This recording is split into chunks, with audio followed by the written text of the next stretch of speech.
तो film article 370 में एक डायलॉग है कि अगर अमेरिका पाकिस्तान को अरबों रुपए देता है ओसामा बिन लादेन को पकड़ने के लिए, तो पाकिस्तान उसे ढूंढने का नाटक करेगा, पकड़वाएगा नहीं, ताकि उसकी फंडिंग चलती रहे। तो यही हालत घाटी में है। कश्मीर को सबसे ज्यादा फंडिंग केंद्र से मिलती है ताकि वहां पर अमन रहे, विकास हो, लेकिन वहां के शीर्ष राजनेता, भ्रष्ट ब्यूरोक्रेट, बड़े बड़े बिजनेसमैन अपनी अपनी जेबें गर्म करने के लिए कश्मीर को विवादित इकोनॉमी का फायदा उठा रहे हैं। वो अमन हासिल करने का नाटक करेंगे लेकिन होने नहीं देंगे। अनुच्छेद 370 की वजह से हर एक चीज पर उनका नियंत्रण था। यह कश्मीर की हालत को बताने के लिए काफी है। तो इन मुश्किल हालातों में अनुच्छेद 370 को हटाने से लेकर सरकार ने किस गोपनीयता से योजनाबद्ध तरीके से काम किया, यही इस फिल्म में दिखाया गया है। तो दोस्तों, आज हम एक्सप्लेन करने वाले हैं आर्टिकल 370 मूवी को। तो वीडियो को शुरू करते हैं, और अगर वीडियो अच्छा लगे तो वीडियो को लाइक जरूर कीजिएगा, और इसी तरह के वीडियोस पाने के लिए आप हमारे इस चैनल को सब्सक्राइब भी कीजिएगा, ताकि आपको इसी तरह के लेटेस्ट और फ्रेश कंटेंट मिलते रहे। तो फिल्म की कहानी शुरू होती है जूनी हक्सर से,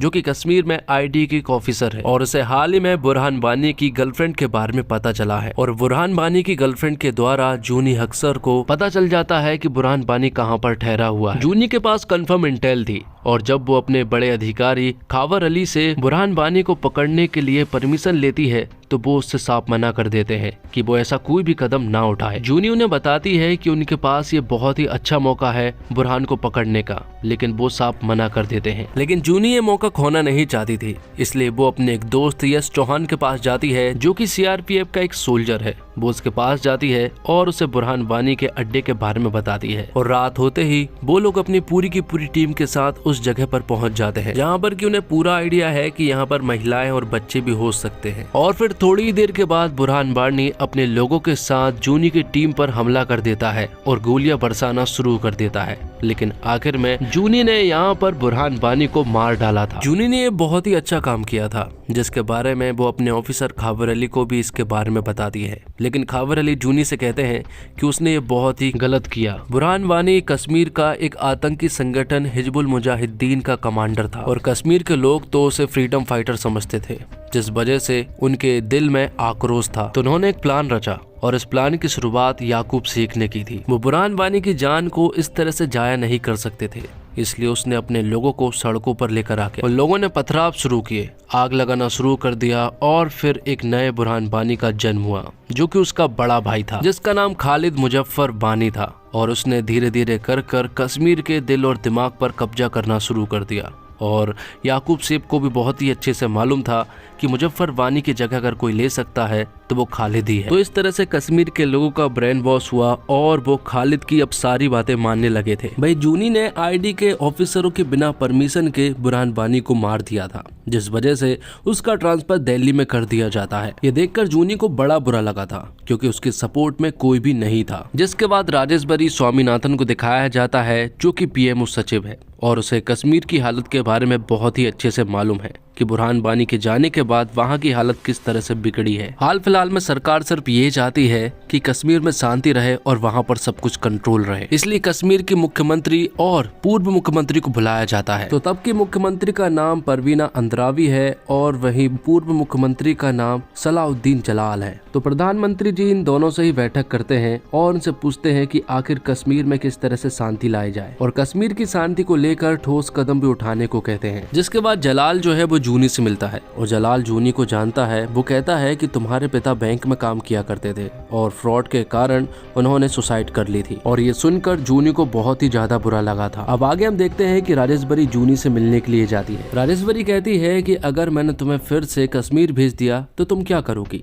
जिस पर कि जूनी कहती है कि वहाँ पर कुछ भी नहीं सुधरने वाला है, क्योंकि आर्टिकल 370 के तहत हम एक ऐसे राज्य में रहते हैं जैसे मानो कि हम किसी और देश में रहते हैं। पर राजेश्वरी कश्मीर की हालत से वाकिफ है, और उसे जूनी की काबिलियत का भी पूरा अंदाजा है। ऐसे में वो जूनी को अपनी स्पेशल टीम गठित कर कश्मीर में एनआईए के तहत स्पेशल ऑपरेशन के लिए नियुक्त करती है, जिसमें उसे आईडी से कोई भी लेना देना नहीं होगा। वो डायरेक्ट राजेश्वरी को रिपोर्ट करेगी। तो जूनी यहाँ पर अपने दो दोस्तों की मदद से कश्मीर में भ्रष्ट नेता और अलगाववादियों का सामना कर घाटी में यमन कायम करने की मुहिम को जारी रखती है। अब क्योंकि जूनी एकदम फ्री हैंड है, इसलिए अब वो कुछ भी कर सकती है। सबसे पहले जूनी को पता करना था कि कश्मीर के पास फंडिंग कहाँ से आती है, और वो फंडिंग का वो पता भी कर लेती है। वो फंडिंग आती है उनके मेन सोर्स अब्दाली से। दरअसल अब्दाली जो है वो ISI के लिए काम करता है, लेकिन जूनी को ये समझ नहीं आ रहा था कि आखिर कैश आता कैसे है। तो उसे मालूम चलता है कि पाकिस्तान से जो अखरोट आता है उसी को बेचकर वो अपनी फंडिंग जारी रखते हैं। तब उन्हें उस अड्डे के बारे में भी मालूम चल गया था।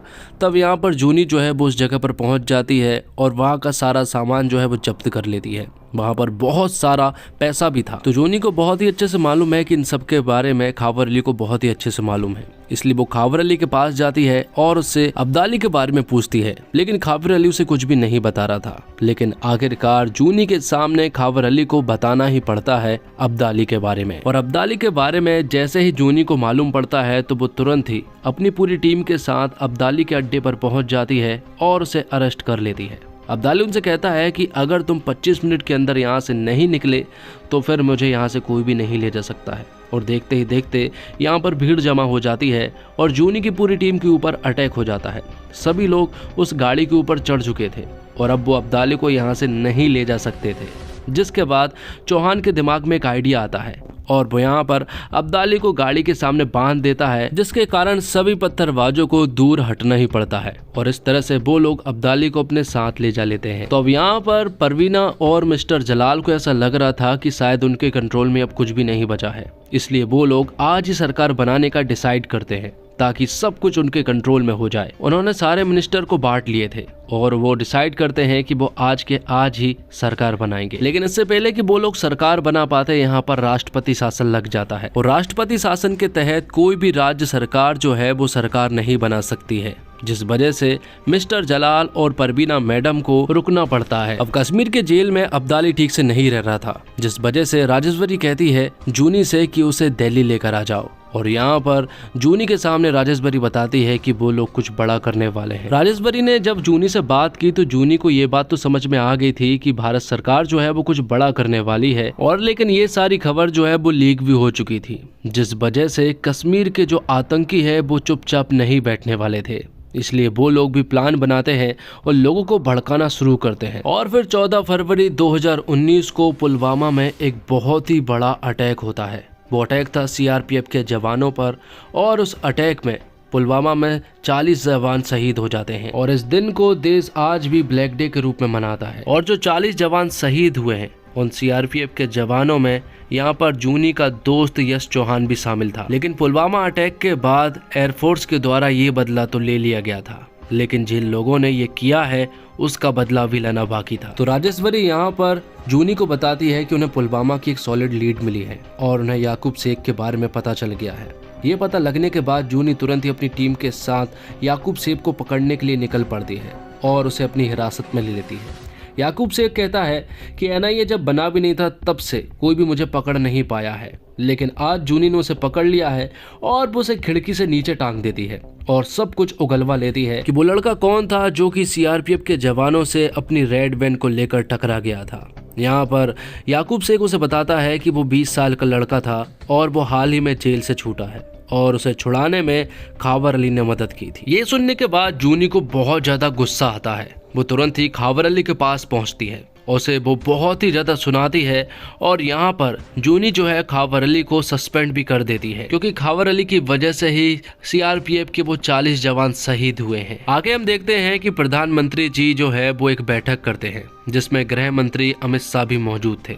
यहाँ पर प्रधानमंत्री कहते हैं कि क्या हमें 370 हटा देनी चाहिए। इस मीटिंग में सॉलिड चर्चा होती है और आखिर में ये परिणाम निकलता है कि प्रधानमंत्री जी कहते हैं कि हम आर्टिकल 370 को हटाएंगे, लेकिन इसकी स्टडी करना भी बाकी था और उस स्टडी की पूरी जवाबदारी राजेश्वरी के ऊपर थी। तो सबसे बड़ी प्रॉब्लम ये है कि जम्मू कश्मीर के 370 आर्टिकल को कॉन्स्टिट्यूशन असेंबली के द्वारा ही हटाया जा सकता है, लेकिन अब वो असेंबली एग्जिस्ट ही नहीं करती है और केंद्र सरकार के पास ऐसी कोई पावर नहीं है कि वो 370 को हटा सके। लेकिन बाद में राजेश्वरी को मालूम चलता है कि आर्टिकल 370 के कुछ डी सब क्लोज को छुपाया गया है, जिस वजह से राजेश्वरी जूनी को कश्मीर में भेजती है और उन सब क्लॉज के बारे में पता करने को कहती है।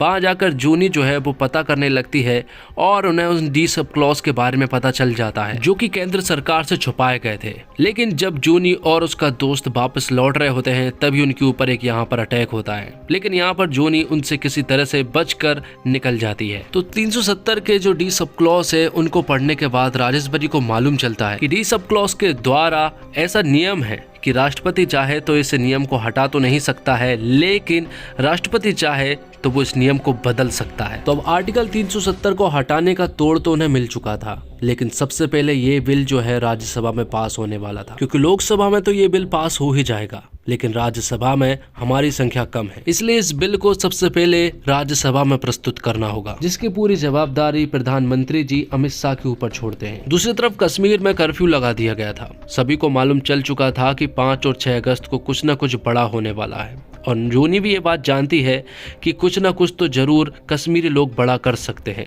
इसलिए उन्होंने हर एक प्रॉब्लम को प्रेडिक्ट कर लिया था कि क्या बड़ी प्रॉब्लम हो सकती है। तो कश्मीर में कर्फ्यू तो लगा दिया गया था, साथ ही इंटरनेट और कॉल की सारी सुविधाएं भी बंद कर दी गई थी ताकि 5 और 6 अगस्त को कोई भी बड़ी प्रॉब्लम ना हो। और यहाँ पर कश्मीर के लोग और मीडिया और पाकिस्तान को ऐसा लग रहा था कि कुछ न कुछ बड़ा तो होने वाला है, लेकिन उन्हें 370 के बारे में नहीं मालूम था। सबको ऐसा लग रहा था कि याकूब शेख को 5 तारीख को फांसी दी जाने वाली है। पाकिस्तान को ऐसा लग रहा था कि शायद हम उन पर अटैक करने वाले हैं। तो ऐसे 15 र्यूमर्स फैल जाते हैं जिनमें सभी को ऐसा लग रहा था कि कुछ न कुछ बड़ा तो होने वाला है, लेकिन किसी को भी कंफर्म खबर नहीं थी और ना ही ऑपोजिशन वालों को मालूम है कि 5 अगस्त को क्या होने वाला है। ये सब कुछ केंद्र सरकार की चाल थी कि वो लोग राज्यसभा में एकदम से ये बिल पेश करेंगे। दूसरी तरफ जूनी को भी ये बात मालूम चल चुकी थी कि खालिद मुजफ्फर वानी जो है वो मिस्टर जलाल को मारने वाले हैं, ताकि वो इस सारा इल्जाम जो है वो केंद्र सरकार पर डाल सके और फिर से वो पत्थरबाजी शुरू कर सके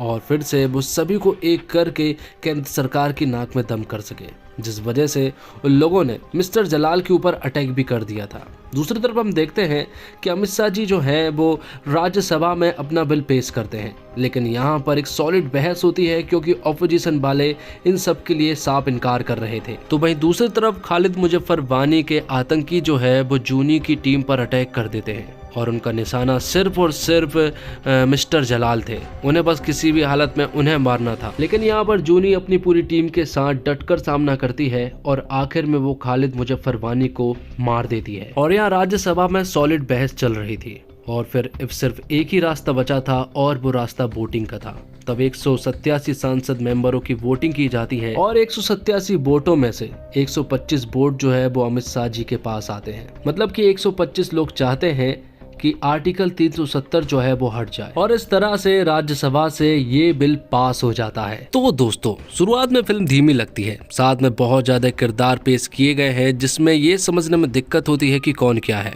लेकिन ये परेशानी दूर होते ही दर्शक फिल्म से जुड़ जाते हैं। फिल्म में कई किरदारों को लुक से आप पहचान सकते हैं कि ये कौन से नेता और कौन से किरदार है। और निर्देशक आदित्य जाम्बले की इस बात की तारीफ की जा सकती है कि उन्होंने आर्टिकल 370 को प्रोपोगेंडा मूवी बनाने से बचाए रखा। उन्होंने कोशिश की है कि फिल्म तथ्यों के करीब हो और जानकारी जस की तस पेश की जाए, और साथ ही 2 ट्रैक पर चलती कहानी का संतुलन उन्होंने अच्छे से बनाए रखा है। राज्यसभा वाला दृश्य उन्होंने अच्छे से फिल्माया है।